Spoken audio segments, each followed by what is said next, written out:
Today I thought we'd go through, there's I think 3 videos going to be on how to make this quilt. This is Bugs in Boxes, using delicious fabrics by Nutex called Bugs and Critters, and they've got these wonderful fabrics with bugs and things going all the way around. There's a nice squared sort of panel type fabric, there's some dots or spots, there's some stripe, there's bugs on leaves and things. So generally speaking, these bug fabrics are pretty good, and we thought that perhaps we should contain them into boxes, although as you can see some have escaped to the outside. But there we have it. So we'll go through over the next little while, we'll go through how to make the block, how to put it together, because there's sashing in between and adding borders, and then the quilting that we've done on it as well. So welcome to Bugs in Boxes. The pattern's available on GourmetQuilter.com. So if you're needing to get the pattern, it's available to purchase and download on GourmetQuilter.com website. So thank you.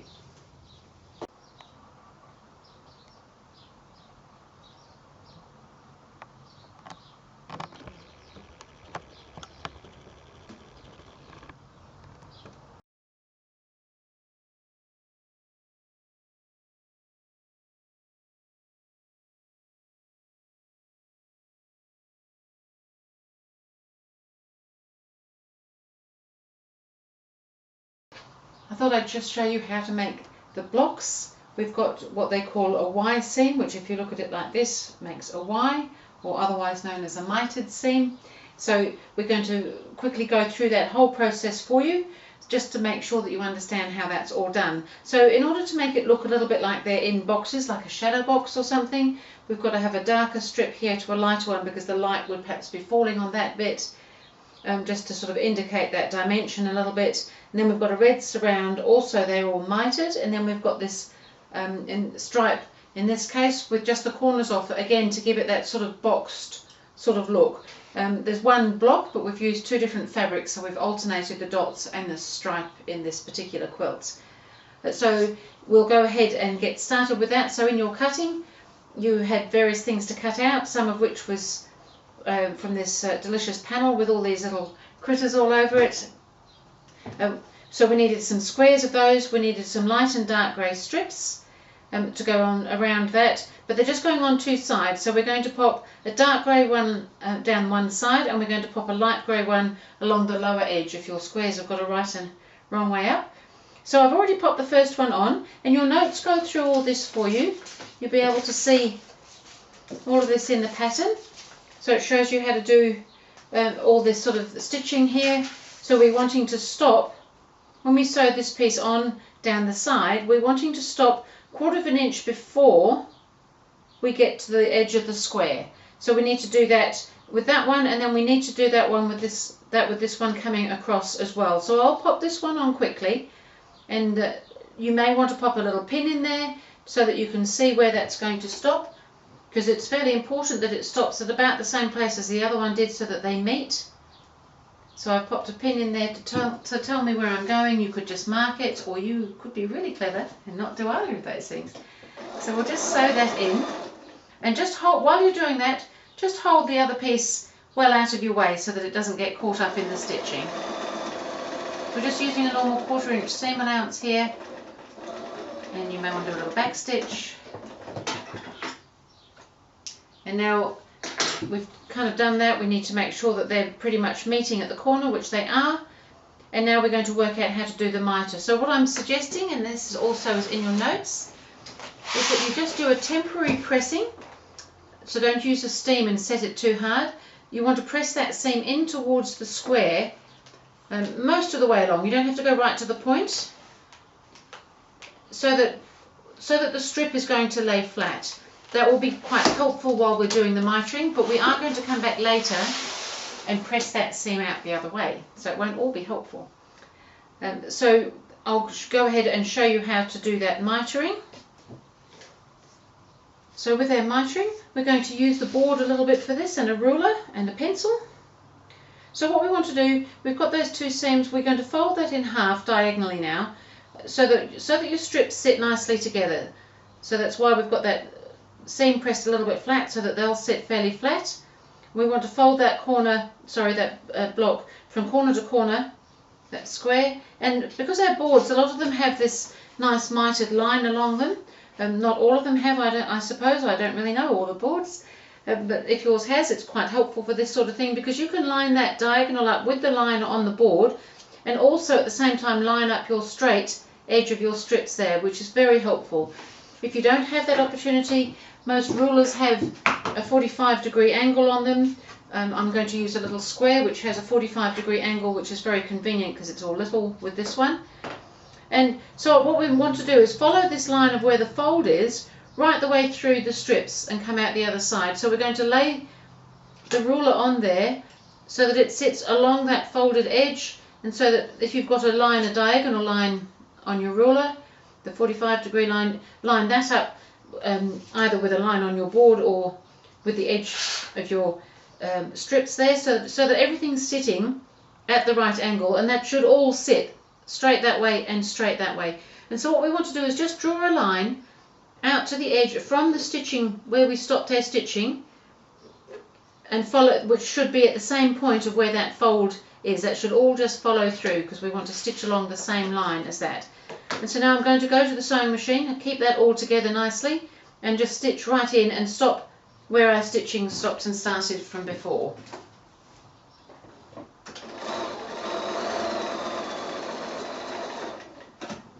I've just done a little back stitch just to hold that point. So that's that bit done there now. And before I do any trimming or anything, I like to just check that that mite is sitting nicely, and it looks like it's sitting very nicely just there. So that's really good. So now what we want to do is trim off this extra corner that we don't need here. So with the 1/4 inch line on the ruler, I line that up on the seam and just trim 1/4 inch away from that seam line. And now we want to press that. So I'm going to just bring this iron over. And what I usually like to do with these miters is I like to press that mitered seam open, because it sits nice and flat that way. So I'm just going to do that. And then we had pressed these seams over, but it's going to all sit much better if we now press them out the other way. So you press your little mitre open first, and then press these open. And just give that a little bit of a tug as you do it, just so that you don't get any little pleats going in. And then when you've got that going, you can just bring that iron, and that'll just make that corner sit down really nicely over that mitre there. It kind of squashes it in nicely, it sits well. And then if you want to just give it a quick press from the right side, because we always like to do that. And there we've got our first mitre already. So that wasn't so bad, was it? We're going to do some more mitering, because now, if you remember, on this block here we have the grey in the middle, and then we've got the whole surround of the red, and they're all mitered. All 4 corners of that is mitered. It just makes the block look better if it's all mitered, when it's this particular style of block. So it's all done the same way. And again, your notes and your pattern. So the pattern is on GourmetQuilter.com if you don't already have the pattern. So it's going to show you how to do this mitering, how to press that out, and how to then add the red. So I'll just quickly show you how to do the red, because that's on 4 sides. We've just done 2 sides, but we've got to do all 4 corners. So the red strips that you've been the cutting measurements are for are longer than the block, obviously, because we need them to be longer to go out to the corners. So I've sewn 2 on, so you want to centre them. So maybe pop a little finger press in of the block and of your strip, and so that you can match the centre, so that they hang out at each end an even amount. So I've sewn my 2 opposite sides on, again stopping each time 1/4 inch before the edge of that block that you're sewing the strips onto. And then we're going to sew the next 2 on. So again, find your centre, and you can do that just with a little finger press and a finger press of this, and match the strips up. And just the same as we did before, hold these out of the way and pop your next strip on, and stop and start 1/4 inch in from the edge of the block. So I've already got one here just to show you how that's going to look when they're all on. So it looks a little ungainly at this stage, however it's going to come together. So, and then we just treat the corners exactly the same way as we did with this one here. So we're going to fold that over diagonally. Again, press those seams temporarily just in the sort of middle area in towards the block, fold it over diagonally, just the same as we did at that end, and then because you've already got it folded diagonally, you could mark this end at the same time, or you could just turn it round if you find it easier to work in one direction. And the same with the other corners, so that you can do that same mitring. We're going to trim that off just the same, so that you can go ahead and end up, I've got one here ready to do some pressing, just so I can show you. So I've already done the stitching, but I haven't pressed the seams out or anything yet. So, and I've trimmed already off, just the same as we did on the grey one. So I'll just go through the pressing again. It's not that hard to do. So we're going to press these seams here open on the corners, because we can.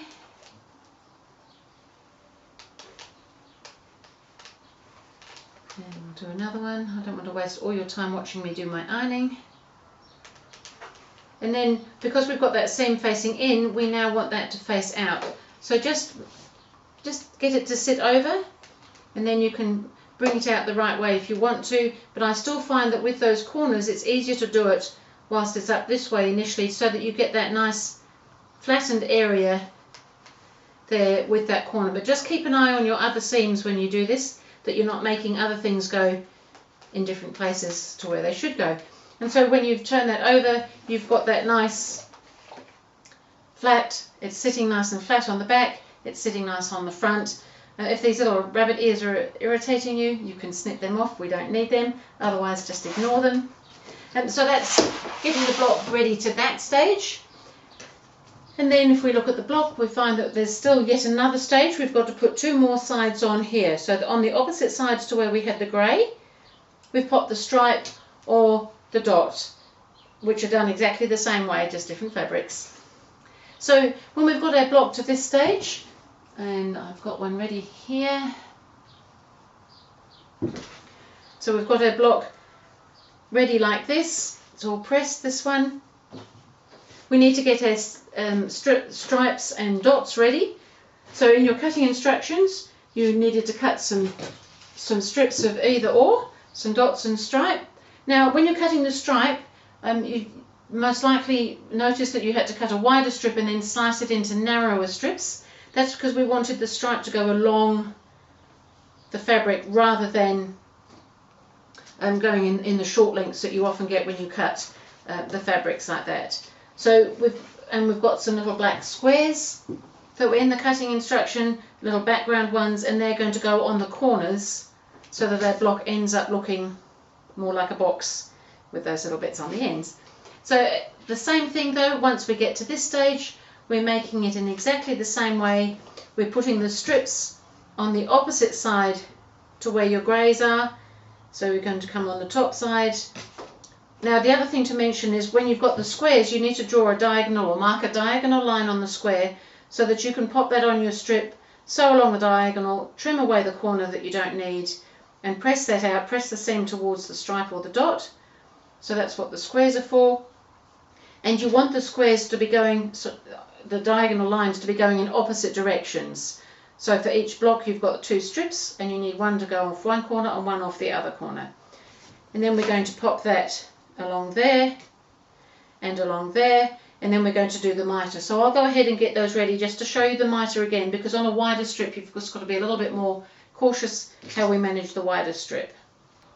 So I've popped my strips on. We've got this same corner that needs to be mitered now, and it's very much the same as what we've been doing. It's just I thought with the bigger wider strips that we've got this time, I just quickly show you again. You just have to be perhaps a little bit more careful when you're doing it with the wider strips, so that everything is sitting square, because if it's just off a little bit it can make a big difference at the corner as to whether it's too wide, to something that would be unhelpful and possibly even unattractive. So try and keep everything lined up. Again, I've just gently pressed the seams over so that they're sitting over a little bit, and we're going to lay the ruler on and we're going to pop that line there so that we're going to be drawing the line. We're following that diagonal line. We've got this one lined up straight here, So we just want to draw that line coming through to that stitching point that we had already got, and then we'll go and sew that line. So we're going to stop where the other stitching meets, a little back stitch so that it holds the corner nicely. And again, just check that your miter's right before you go do any trimming in case you have to redo something. And yes, I have made no attempt, as you can see, to try and meet the stripes, because on this sort of fabric where you've got a variable stripe, like the colours change, it would be very hard to match it. So it doesn't seem to matter on the design, it still looks right when it's all finished. But my miter's looking fine, so now I can trim away that excess that we don't need and get that pressed, and then we'll have finished the block. There's 12 of these blocks in this quilt. And so I'll just bring the iron over again.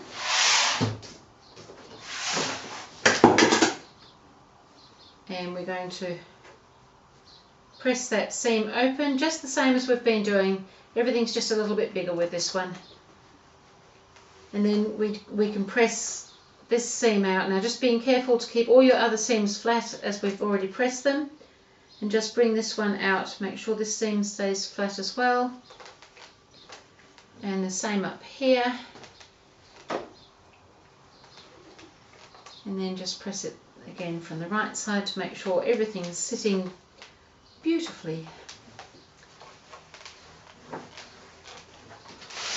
And so there is our block with the mitered corners and things. So what we've got is our grey there, and we've got our stripe on the opposite ones, and the red goes all the way around. So it's an asymmetrical block, things are kind of to one side, but that's the finished block. And we've got them with the stripe and with the dot alternating in the quilt. You'll see all that in the pattern. So the next thing we need to do is get ready to do some sashing and then putting it together with borders, all the rest of that. So that's the block. Let's get 12 of those made, 6 spots and 6 stripes.